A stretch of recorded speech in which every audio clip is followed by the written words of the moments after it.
काव्या का मोबाइल काफ़ी देर से बज रहा था। वह जानबूझकर अपनी माँ के फ़ोन को इग्नोर कर रही थी। बार बार फ़ोन करता और फिर से उसकी माँ उसे कॉल करती, लेकिन शायद यह फैसला कर चुकी थी कि आज फ़ोन नहीं उठाएगी। मगर उसकी माँ थी कि बार बार फ़ोन मिलाए जा रही थी। हार कर उसने मोबाइल बंद कर दिया और लैपटॉप ऑन कर अपने ब्लॉग पर कुछ नया टाइप करने लगी। डायरी से शुरू हुआ सफर अब ब्लॉग का रूप ले चुका था। अपने फैंस के कमेंट पढ़कर काव्या एक पल को मुस्कुरा उठती, पर दूसरे ही पल उसकी आंखें नम भी हो जाती। ऐसा आज पहली बार नहीं हुआ था। काव्या अक्सर अपनी माँ को फोन आते देख विचलित होती। उसके मन में गुस्से का ज्वार अपनी चरम पर होता और वह माँ का फोन इग्नोर कर देती।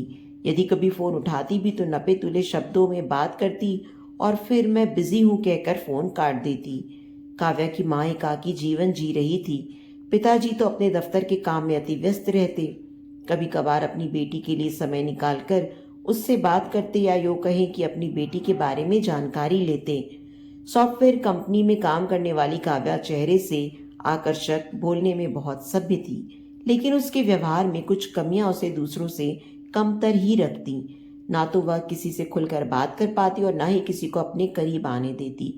अपने आप को खुद में समेटे बहुत अकेली सी थी। बस ब्लॉग ही उसका एकमात्र सहारा था जहां वह अपने दर्द को शब्दों में ढाल देती। आज सुबह जब काव्या उठी तो व्हाट्सएप पर माँ का मैसेज था कि काव्या, तुम्हें कितने फोन किए, उठाती क्यों नहीं? फिर फोन बंद आने लगा, क्या बात है बेटी?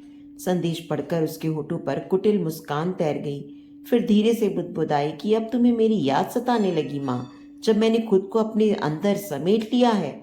तभी उसके पिताजी का फोन आया। बोली, जी पापा, कहिए कैसे हैं? मैं तो ठीक हूँ बेटी, पर तुम्हारी माँ बहुत परेशान हो रही है, तुमसे बात करना चाहती है। कहती है कि तुम फोन नहीं उठा रही, सो मैंने अपने फोन से तुम्हारा नंबर डायल करके देखा। लो, अपनी माँ से बात कर लो। मजबूरन काव्या को माँ से बात करनी पड़ी। हाँ बोलो माँ, क्या बात है? कहो, किससे फोन कर रही थी? किस लिए? क्या मैं अपनी बेटी को बिना कारण फोन नहीं कर सकती? काव्या को अपनी माँ द्वारा उस हक पर जताने पर उलझन सी महसूस होने लगी। मन का कसैलापन उसके चेहरे पर साफ दिखने लगा था। उसके नथुने फूल गए थे और आंखों से अंगारे बरस रहे थे। कुछ सोचकर बोली, क्या बात है, आज कहीं बाहर जाने को नहीं मिला क्या? वह तुम्हारा सत्संग ग्रुप क्या बंद है आजकल? हाँ, वह तो धीरे धीरे छूट ही गया। घुटने में दर्द जो हो रहा है, अब कहाँ बाहर आना जाना होता है। सारा दिन घर में अकेली पड़ी रहती हूँ। अपने पापा को तो तू जानती ही है, पहले तो अपने दफ्तर के काम में व्यस्त रहते हैं और फिर उसके बाद अपनी किताबों में आंखें गड़ाए रहते हैं। अच्छा, अब और कुछ कहना है? मुझे दफ्तर जाने को देर हो रही है। नई नौकरी है ना, बहुत सोच कर चलना पड़ता है, काव्या बोली। कहाँ बेटी, तू दूसरे शहर चली गई? यही रहती हमारे पास तो अच्छा रहता। इतना बड़ा घर काटने को दौड़ता है। काम वाली सफाई कर देती है, कुक 3 समय का खाना एक साथ ही नाश्ते के समय बना देती है। ठंडा खाना फ्रिज से निकाल कर माइक्रोवेव में गर्म करती हूँ। न कोई स्वाद न कोई रेसिपी, बस वही एक ही तरह की दाल रोज बना देती है। तड़के में प्याज नहीं डालती, बस दाल के साथ उबाल देती है। ऐसा लगता है अब जीवन यहीं समाप्त हो गया है।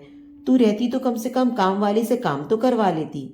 हाँ माँ, समझती हूँ तुम्हें बेटी नहीं, अभी भी एक टाइम पास और जरूरत पूरा करने वाला जिन्न चाहिए, जो जैसा तुम कहो करे, जहां तुम कहो तुम्हें ले जाए और जब तुम चाहो तुम्हारे सामने मुंह खोले। कहते कहते उसकी आंखें नम हो आईं और फिर उसने फोन काट दिया। दफ्तर पहुंच अपने काम में जुट गई। हाँ, दफ्तर में उसके बॉस उससे हमेशा खुश रहते। काम की कीड़ा जो है वह जब तक पूरा ना कर ले चैन की सांस नहीं लेती। कई बार तो टी ब्रेक और लंच टाइम में भी अपने लैपटॉप में घुसी रहती है। आज भी उसकी नजरें तो लैपटॉप में ही गड़ी थी, लेकिन दिमाग पुरानी स्मृतियों में खोया था। हर वाक्य उसकी निगाहों के आगे ऐसे तैर रहा था जैसे अभी की बात हो।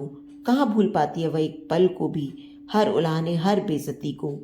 जब काव्या मात्र 10 साल की थी तो एक सहेली के जन्मदिन की पार्टी में गई। सब सहेलियां सज धज कर पहुंची। स्कूल में 2 चोटियां करने वाली सारा ने आज बाल धोकर खोले हुए थे। सभी कह रहे थे कि तुम्हारे बाल कितने सिल्की और शाइनी हैं, बिल्कुल स्ट्रेट, सामने से कटी फ्रिज कितनी सुंदर लग रही है, ऊपर से तुम्हारा गुलाबी फ्रॉक, तुम बेबी लग रही हो। सबके साथ काव्या को भी यही एहसास हुआ था, किंतु वह स्वयं तो अपने कपड़ों के बटन भी ठीक से नहीं लगा पाई थी। क्या करती, माँ तो घर पर थी नहीं। हर संडे उनका किसी न किसी के घर भजन सत्संग जो होता है। और बाल तो उसने भी सुबह धोए थे, लंबे बाल शाम तक उलझ गए थे, जिन्हें ठीक करना उसे नहीं आता था। सो वह एक रबर बैंड बांध कर ऐसे ही पार्टी में आ गई थी। आज उससे पहली बार अपनी माँ की अनदेखी का एहसास हुआ था, और शर्मिंदगी भी। जिस लड़की के जन्मदिन की पार्टी थी, उसकी माँ ने पार्टी में थोड़ा खाना भी हाथ से बनाया था, केक भी स्वयं बेक किया था। केक इतना स्वादिष्ट था कि देखते ही सभी उस पर जैसे लपक पड़े थे।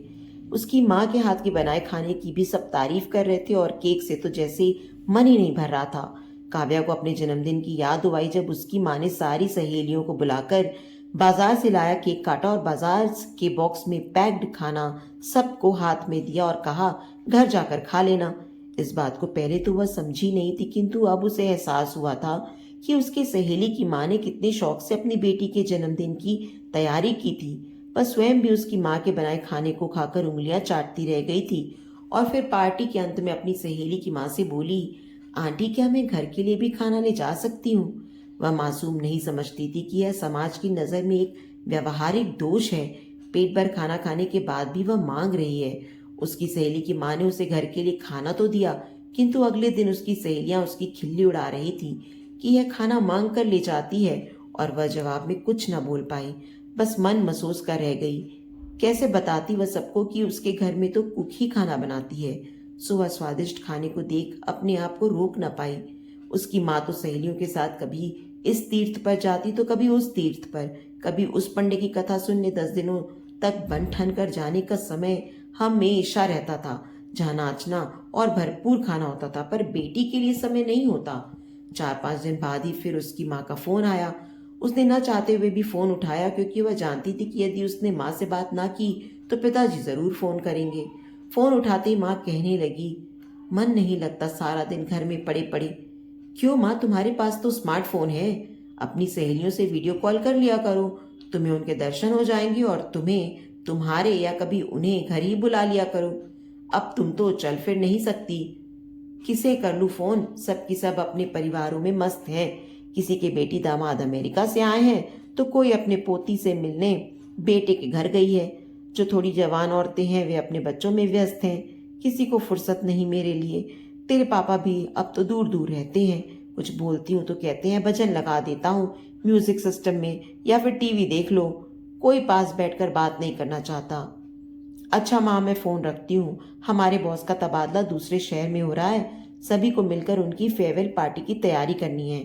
कहकर उसने फोन काट दिया और अपने बॉस के लिए गिफ्ट लेने बाजार निकल गई। रिक्शे में बैठे बैठे उसे फिर अपने अतीत का एक नश्तर चुभ गया। जब वह 12 साल की थी, उसकी एक सहेली के पिताजी का तबादला हुआ था, और वह भी सपरिवार पुणे जा रही थी। सभी सहेलियों को मिलकर उसके लिए स्नैक्स लाने थे। उस सहेली को जो गिफ्ट देना चाहे वह गिफ्ट भी ले जा सकती थी। शाम 5 बजे का समय तय कर सभी लॉन में पहुंचने वाले थे कि अचानक मौसम बदला और बारिश आ गई। एक सहेली की माँ ने सलाह दी कि उसके घर में पार्टी कर लो, वरना तुम्हारा सारा मजा किरकिरा हो जाएगा। सारी सहेलियां उसके घर पहुंच अपना अपना स्नैक्स एक दूसरे को दिखा रही थी। जब काव्या की सहेली ने उससे पूछा कि तुम क्या लाई हो, तो उसने जवाब दिया कि मेरे घर में कुछ था ही नहीं, तो मैं क्या लाती। तभी दूसरी सहेली आई और बोली, मैं बाहर सुपरमार्केट से कुछ स्नैक्स लेकर आती हूँ। काव्या, तुम भी सुपरमार्केट से ले आओ स्नैक्स। काव्या ने माँ से फोन पर बात की तो माँ ने कहा, बिस्कुट रखे हैं घर में, ले जाओ। माँ, जब घर में कुछ था तो मुझे खाली हाथ क्यों भेज दिया तुमने? क्यों किसी न किसी तरह मुझे दूसरों के सामने नीचा दिखाती हो माँ? और गिफ्ट तो कुछ लेकर ही नहीं गई थी वह अपनी सहेली के लिए। जब फेयरवेल पार्टी कर सबने उसे गिफ्ट दिया तो वह खाली हाथ थी, बस सबको गिफ्ट देते देखती रही। काव्या की समझ में नहीं आता कि आखिर ऐसा क्यों करती थी माँ। वे गरीब तो नहीं थे, पिताजी की अच्छी आमदनी थी, घर में कुक और काम वाली तो तब भी आती थी माँ स्वयं सोशल सर्किट मेंटेन करती थी, लेकिन उसके बारे में कभी क्यों न सोचा। न जाने उसके रहन सहन और मूर्खता भरे व्यवहार के चलते लोग उसके बारे में क्या बातें बनाते होंगे। कभी कभी तो ऐसा लगता जैसे सारी सहेलियां उसे इग्नोर करने लगी हैं। सब एक साथ खेलती, पर कई बार उसे बताया भी न जाता कि सब किसके घर पर खेलेंगी। वह सबको इंटरकॉम करती, तब कहीं जाकर उसे कुछ मालूम होता। अगली सुबह 6 बजे ही माँ का फोन आया। काव्या ने नींद से जाग कर देखा और फिर चादर ओढ़कर सो गई। फिर जब वह जागी तो देखा माँ का मैसेज था कि बेटी, मैं तुमसे मिलने आ रही हूँ। तुम्हारे पिताजी को बोला है कि मुझे काव्या के पास छोड़ आओ। कुछ दिन तुम्हारे साथ रहूंगी तो जी बहल जाएगा। अब तो काव्या का गुस्सा सातवें आसमान पर था कि माँ तुम मेरा पीछा क्यों नहीं छोड़ती। वह बड़बड़ाते हुए नहा धोकर दफ्तर पहुंची, लैपटॉप ऑन किया और काम में लग गई। किंतु आज कहाँ काम में मन लगने वाला था। दिमाग में तो जैसे कई हथौड़े मार रहे थे। उसका सिर चकराने लगा। उसने बैग से सिर दर्द की दवा निकाली और पानी के साथ गटक ली। अब माँ को आने को तो मना नहीं कर सकती। कुछ दिन बाद माँ उसके घर आ पहुंची थी। माँ के आते ही उसका रूटीन बिगड़ गया। काव्या उन्हें समय पर नाश्ता खाना दे देती, किंतु बात कम ही करती। उसकी माँ उसके आगे पीछे घूमती तो वह कह देती, माँ क्यों हर वक्त मुझे डिस्टर्ब करती हो। लेटकर आराम करो वरना तुम्हारे घुटने का दर्द बढ़ जाएगा। जैसे ही वह दफ्तर से आती उसकी माँ चाय की रट लगा देती। जब तक वह हाथ मुंह धोकर आती तब तक तो उसकी माँ का स्वर तेज हो चुका होता। अरे पूरा दिन अकेली पड़ी रहती हूँ बेटी, अब तो तू चाय बनाकर मेरे पास आ जा 2 घड़ी के लिए। माँ तुम भी ना, बस क्या कहूँ, तुम्हें तो बस 24 घंटे की नौकरानी चाहिए। मुझसे कोई लेना देना नहीं तुम्हें। कैसी बातें करती है तू। भला माँ को चाय बनाकर देने से कोई नौकरानी हो जाती है। तुम्हें पाल पोस कर बड़ा किया है मैंने, तो क्या इतना भी हक नहीं कि तुमसे चाय बनवा लूं। तो मुझे हिसाब चुकता करना है तुम्हारा। तुमने मुझे पैदा किया लेकिन सही परवरिश नहीं दी माँ। अरे कैसी बातें करती हो। सारा दिन अकेले पड़े पड़े मेरी पीठ थक जाती है। जरा कुछ बोलती हूँ तो तू काटने को दौड़ती है।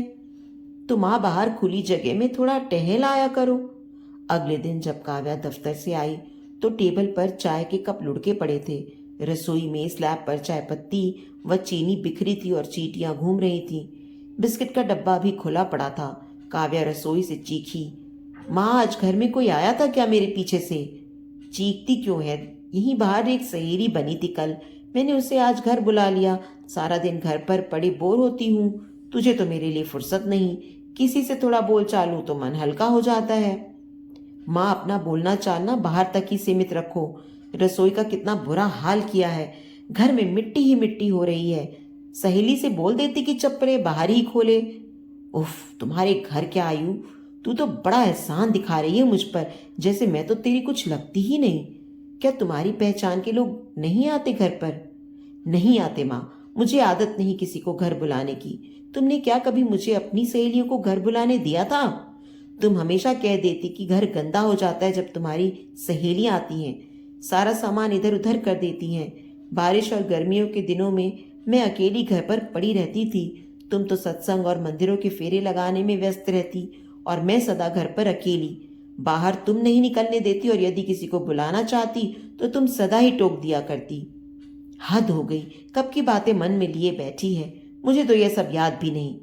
पर मैं भूलने वाली नहीं माँ। तुम्हारा दिया हर दंश अच्छी तरह याद है मुझे। न भरने वाले नासूर दिए हैं तुमने मुझे। तभी पिताजी का फोन आया तो बोली, पापा माँ का वापसी का टिकट बुक करा दीजिए। माँ यहाँ बोर हो रही हैं, मुझे तो समय नहीं मिलता। हाँ बेटी, मैं स्वयं ही आकर ले जाता हूँ। मैं तो पहले ही जानता था कि वह तुमसे ज्यादा दिन नहीं निभा पाएगी। जाते जाते माँ ने भरे मन से काव्या से कह दिया, अब मैं तभी आऊंगी जब तू बुलाएगी। अलविदा माँ, मैं तुम्हें कभी नहीं बुलाऊंगी। तुमसे पीछा छुड़ाने के लिए ही मैंने नौकरी के लिए दूसरा शहर चुना, पर तुम तो यहाँ भी मुझे चैन से नहीं रहने देती। उसके नथुने फूले हुए थे और मन ही मन सोच रही थी कि हो सका तो किसी दूसरे देश में नौकरी ढूंढूंगी ताकि तुमसे छुटकारा मिल सके। तुम्हारे दिए घाव न जाने क्यों भरते ही नहीं माँ। काश तुम मुझे जन्म ही न देती। और फिर भरे मन से दफ्तर रवाना हो गई। आज लैपटॉप खुलते ही सबसे पहले उसने माँ को फेसबुक पर ब्लॉक किया। उसके बाद फोन उठाया और व्हाट्सएप पर भी ब्लॉक कर दिया। एक गहरी सांस लेकर काम में जुट गई। तो दोस्तों, उम्मीद करती हूँ आपको हमारी ये कहानी पसंद आई होगी। अगर ये कहानी आपके दिल में कोई कोना जगाया हो तो प्लीज़ इस वीडियो को लाइक और शेयर करें। अगर आप हमारे चैनल पर नए हैं तो इसे सब्सक्राइब करना बिल्कुल ना भूलें। और हाँ, नोटिफिकेशन बेल को ज़रूर दबाएं ताकि हमारी अगली कहानी का अपडेट सबसे पहले आपको मिले।